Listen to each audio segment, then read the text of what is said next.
आज हम बात करेंगे पॉलिनोमियल्स के बारे में and the type of a polynomial and remainder theorem के बारे में। So let get start. Learners, as you can see मैंने बोर्ड पे पहले से लिख रखा है पॉलिनोमियल्स की डेफिनेशन। सो डेफिनेशन के अकॉर्डिंग क्या लिखा हुआ है, an algebraic expression of one और more than one term, specially the sum of several term that contain different power of same variable. Learners, यहाँ क्या हमने तीन टर्म सुनी, एक हमने सुना यहाँ वेरिएबल, यहाँ एक हमने सुना टर्म और एक हमने सुना यहाँ पर कांस्टेंट। पहले भी हम सुन चुके हैं कांस्टेंट क्या होता है, टर्म्स क्या होती है, वेरिएबल क्या होते हैं।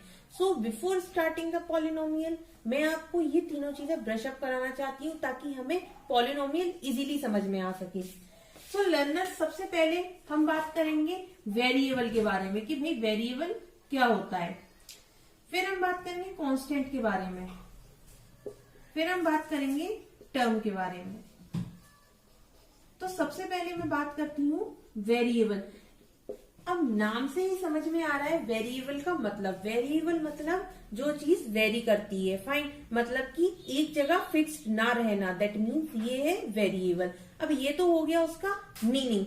मैथमेटिकली वेरिएबल क्या होता है, देखिए जैसे कि अब मैंने यहाँ पर x लिया, x की वैल्यू को मैंने बोला x में आप पुटअप कीजिए 0, ठीक। यहाँ मैंने लिया है एक इस तरह से मैंने ले रखा है, या फिर मैंने इसको इस तरह से लिया है, ठीक। तो मैंने ये एक एक्सप्रेशन ले रखी है यहाँ पर x प्लस 5, फाइन।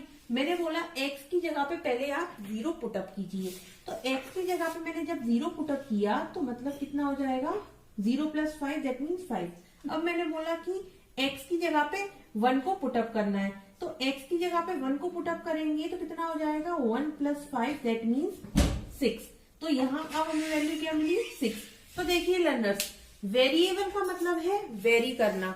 तो जैसे जैसे मैंने x की वैल्यू को चेंज किया वैसे वैसे एक्सप्रेशन जो है वो चेंज होती गई, तो इसे बोलते हैं हम वेरिएबल, जो कि हम मैथमेटिक्स में यूज करते हैं। वेरिएबल x ही नहीं होता, वेरिएबल y भी हो सकता है, z भी हो सकता है, p भी हो सकता है, q भी हो सकता है, इट इज एनीथिंग, ओके।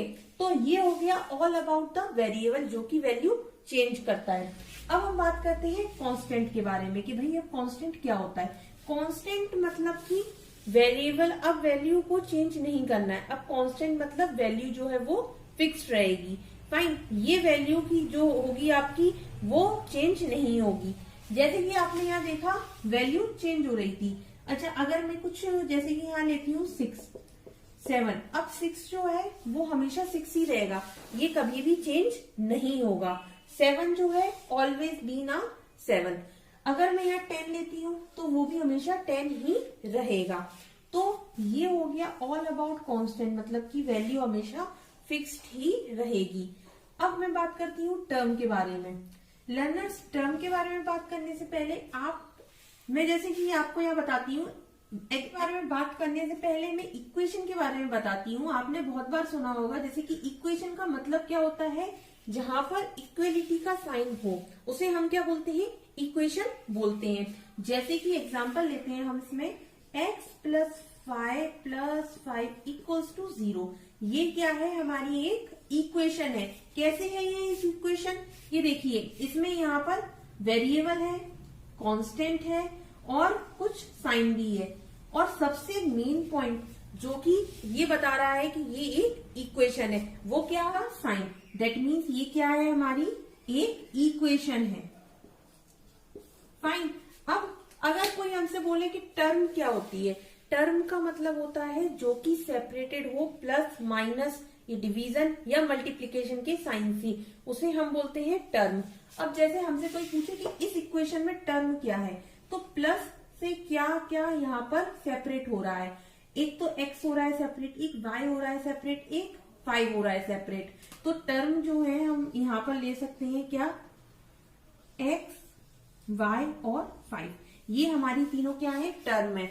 ये तीनों हमारी टर्म क्यों है, क्योंकि यहाँ पर तीनों की तीनों सेपरेट हो रही है प्लस से, और माइनस होता तो माइनस से, ठीक। तो इसे हम क्या बोलते हैं, टर्म बोलते हैं। तो ये तो हो गई कॉमन जो कि टर्मोलॉजी है जो कि हम यूज करेंगे अभी पॉलिनोमियल्स पढ़ते वक्त। तो आई होप आपको ये तीनों की तीनों टर्मोलॉजी अच्छे से समझ में आई हो। Now moving toward the polynomials.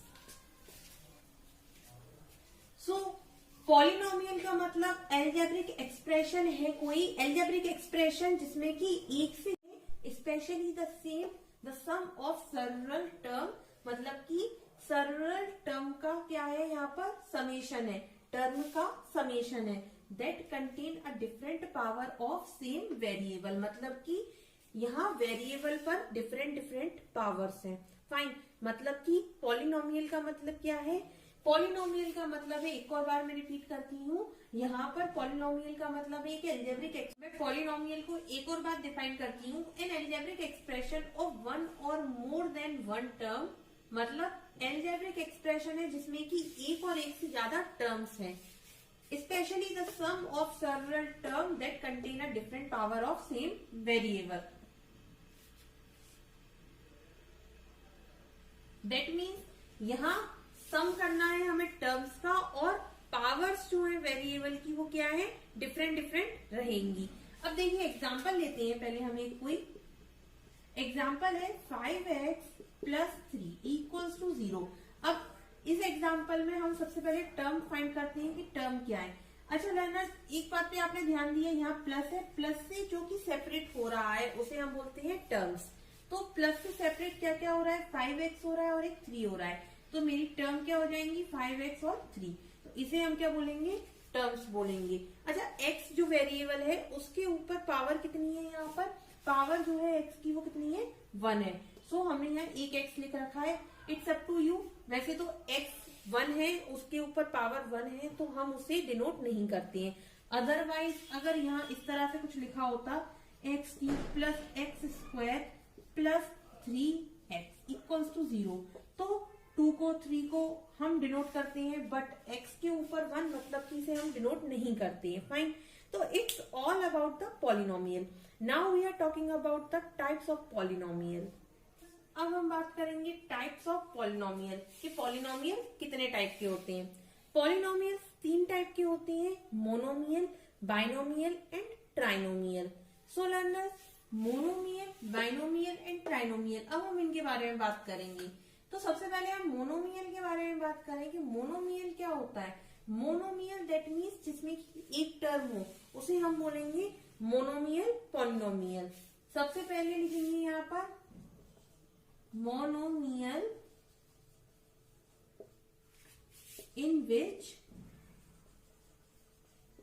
which there is one term, मतलब कि जिसमें एक टर्म हो उसे हम क्या बोलते हैं, मोनोमियल। जैसे कि एक टर्म x या फिर y या फिर z या फिर p, वॉटएवर, कोई भी एक टर्म हो उसे हम क्या बोलते हैं, मोनोमियल। फाइन, ये 5 भी हो सकता है, 6 भी हो सकता है, तो monomial. Fine, now we are talking about the binomial. Binomial that means जिसकी की 2 टर्म्स हो। सो बाइनोमियल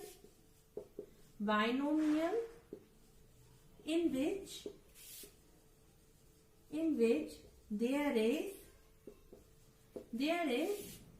2 term, मतलब जिसकी 2 टर्म हो। जैसे कि एग्जाम्पल के तौर पर x + y या फिर x + 5 या फिर y + 10 एक्सेट्रा, तो बाइनोमियल इसे कहते हैं जिसकी 2 टर्म हो।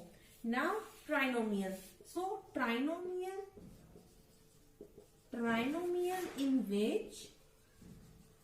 in which there is 3 terms,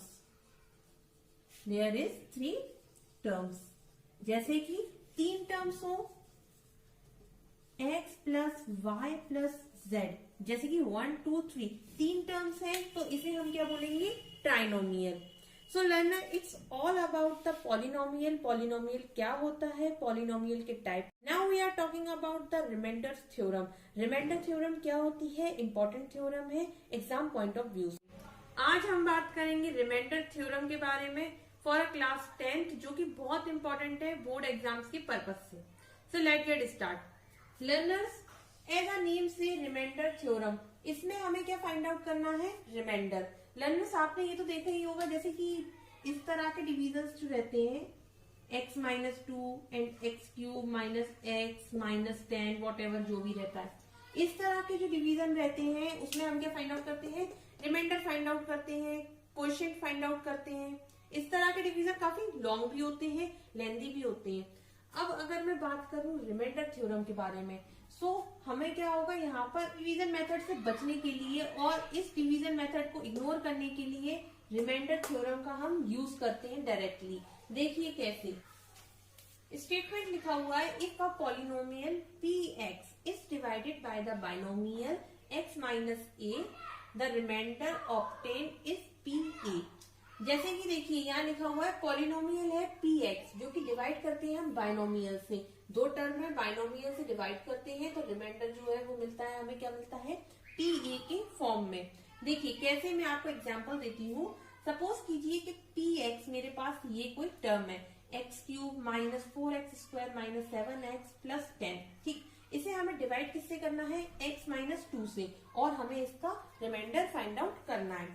तो सबसे पहला स्टेप क्या रहता है रिमाइंडर थ्योरम में, स्टेप 1, हमें क्या करना होगा, x माइनस 2 इक्वल्स टू 0, और यहां से हमें क्या करना होगा, x की वैल्यू फाइंड आउट करनी होगी। तो x की वैल्यू जो आ गई वो कितनी आ गई मेरे पास, 2x की वैल्यू हमारे को मिल गई, 2x की वैल्यू हमारे पास आ गई। अब क्या करेंगे, हम इस 2 को जो है वो इसमें पुट करेंगे। कैसे, देखिए यहाँ लिखा हुआ है px, x की जगह पे हमें 2 पुटअप करना है, तो ये मैंने 2 पुट किया। अब यहाँ जो भी x के टर्मिनोलॉजीज है उसमें हम 2 को पुट करेंगे। सो x क्यूब मतलब कि 2 का क्यूब करेंगे। सिमिलरली 4x स्क्वायर लिखा हुआ है तो यहाँ पर 2 का स्क्वायर करेंगे। सिमिलरली 7x लिखा हुआ है, दैट मीन्स 7 इंटू 2 प्लस 10। सो 2 का क्यूब दैट मीन्स बाय 4, 2 2 जा 4 माइनस 7 2 जा 14 प्लस 10, दैट मीन्स ये कितना हो जाएगा, 8 माइनस 16 माइनस 14 प्लस 10, ये कितना हो जाएगा, 8 और 10 दैट मीन्स 18, फिर माइनस 16 माइनस 14 मतलब कि 18 minus 16 that means 2 minus 14 that means minus 12 जो है वो हमारे पास फाइनल रिजल्ट आ जाएगा। वैल्यू जो है बस वो पुटअप करनी है, उसमें आपको वैल्यू पुटअप करने के बाद में जो रिजल्ट मिलता है वो हमें मिलता है रिमाइंडर में। हम plus x square plus x plus 6 और x माइनस 2 इक्वल्स टू 0 दिया हुआ है, दैट मीन्स x की जो वैल्यू कितनी आ जाएगी, 2 आ जाएगी। अब हमें इस x की वैल्यू को अपनी इक्वेशन में पुटअप करना है। सो p और x की वैल्यू कितनी है, 2 है। सो ये यहाँ पर इसका क्यूब प्लस 2 का स्क्वायर प्लस 2 प्लस 6, सो 8 प्लस 4 प्लस 6 और 2 8, दैट मीन्स 8 और 8 16, 16 और 4 20। सो रिक्वायर्ड वैल्यू है जो वो आ गई मेरी। सो ये होती है all about the remainder theorem. So remainder theorem बहुत ज्यादा इंपॉर्टेंट है, इस पे आप फोकस कीजिए क्योंकि ये बोर्ड एग्जाम में अक्सर पूछी जाती है। आई होप आपको मेरा ये वीडियो लेक्चर अच्छा लगा हो। अगर आपको कोई भी प्रॉब्लम है या कोई भी डाउट है तो please comment me. Thank you.